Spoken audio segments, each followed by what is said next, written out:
Hey folks, it is Vince the Evil DM. I'm back with another video here on my channel. I'm sitting here at the desk yet again, just thinking about times when we were playing games as a kid, and I wanted to see when was the first time that you were introduced to the hobby itself.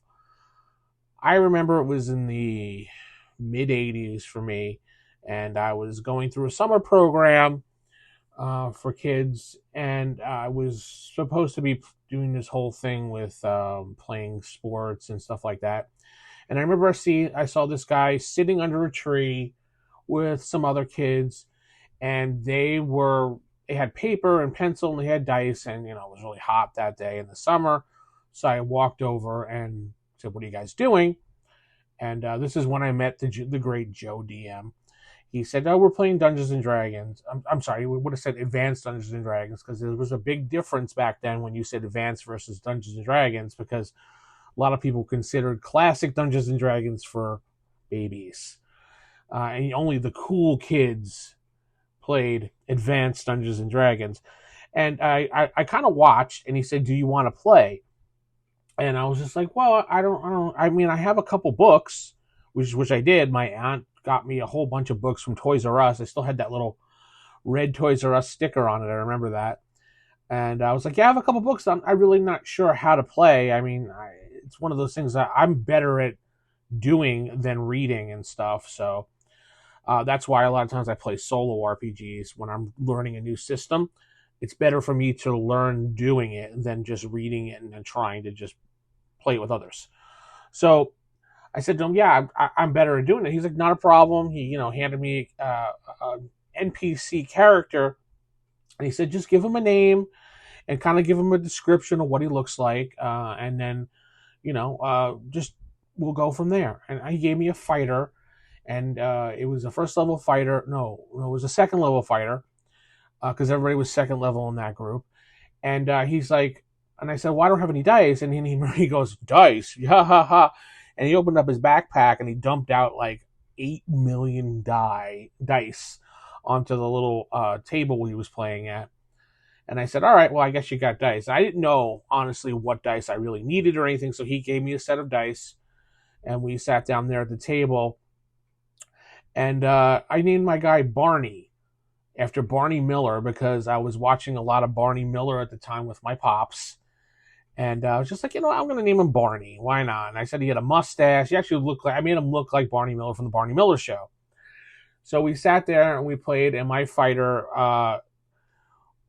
pretty much wound up killing the bad guy with a lucky shot.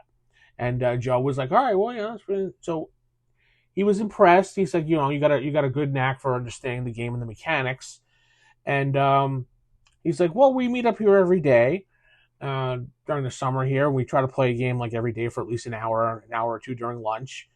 And he said, "You're more than welcome to show up." So I showed up every day instead of going to this event, this whatever camp thing, because it was just kind of like a summer camp thing. Your parents dropped you off, you went and played stuff, no big deal.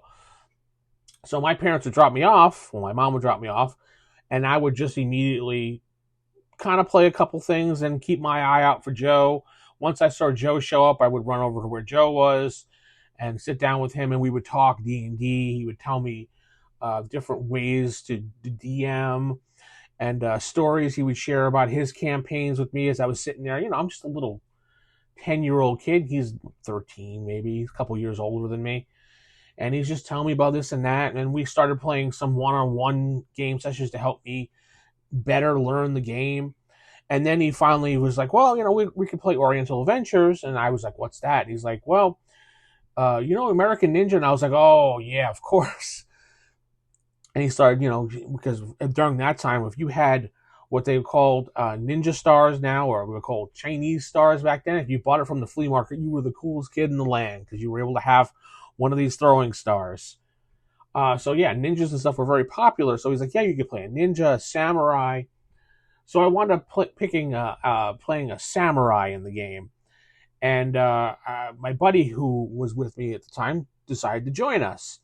And he was like, "What are you doing?" "We're playing D&D," and I kept telling him all about it. So he joined the group, and he played, I believe, a Bushi. And we were playing these two characters, and I remember him dying within the first 15 minutes of us playing. So I had to carry his character on my character's back for a good part of the session while trying to find a way to heal him. As his dead corpse was talking to me. Joe was like, "You can't talk to him." Well, he was like, "Well." After a little while, he was like, "All right, it's fine." He thought it was funny because he was giving me commentary and telling me what to do about things. So I thought it was a really good time there. It was an interesting summer, and I was just thinking about that, and I wanted to know how you were introduced to the hobby.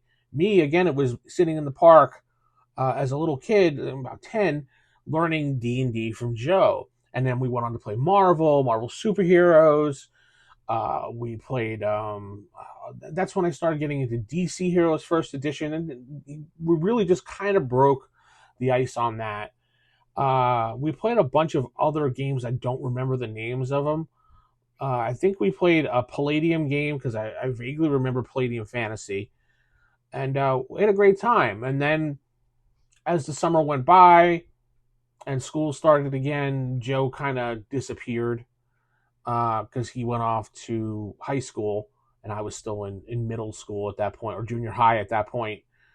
As let's see, 10th grade, yeah, about it was around sixth grade is when middle school started in our area. So I was going into middle school, he was going into high school, so I didn't see him for quite some time. And then during Christmas break, we met up again in the park, and we started playing again because I didn't know where he went, and then it was just a bunch of us who were all around the same age. We started playing on our own, and we used to joke around that, Joe was the great D&D deity who came down from the mountain to show us little kids how to play D&D, and then went back up the mountain once his mission was done. And then we didn't see him for quite some time, and then when we finally saw him again, we got back into games with him, mostly Marvel at that point, and then he disappeared completely. And I had not seen him probably for 10, 15, 20. I just recently got in contact with him again, maybe like 4 years ago via Facebook, and he remembered exactly who I was. I was like, "Joe," and he was like, "Hey, how you doing?" I remember we had so much fun playing. I had a good time with Joe. Joe was a good DM. So that was my experiences and my story of how I got introduced into the hobby. I just kind of want to know yours. This was kind of an introduction, just to break the ice. Tell me what you think and how you got started back in the day and who introduced you. I'd like to see some of your stories here on the channel. Again, this channel is for everyone. We're all playing in the same hobby of Dungeons and Dragons or Palladium or Rollmaster, whatever. We're all playing this hobby of role-playing games. So I'm sure we all have stories about how we started. I'd love to read them in the comments. I'm sure other people would too. Just drop your comment below, and we'll see you next time here on the channel. Again, this is just me sitting at the desk. I like doing these videos because they're a little bit more personable than sitting at the computer with the green screen and all the jazz and everything.